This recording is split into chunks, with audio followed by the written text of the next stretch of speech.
अकेला दाना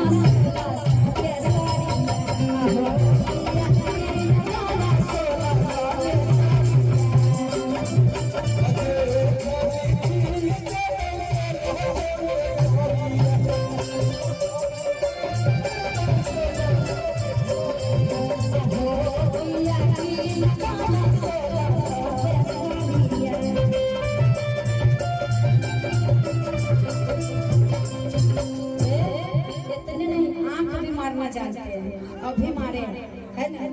बहुत अच्छा। इस ऐसे ही आप मुस्कुराते रहिएगा ना तो 150 साल तक जिंदा रहिएगा। अभी आंख मारे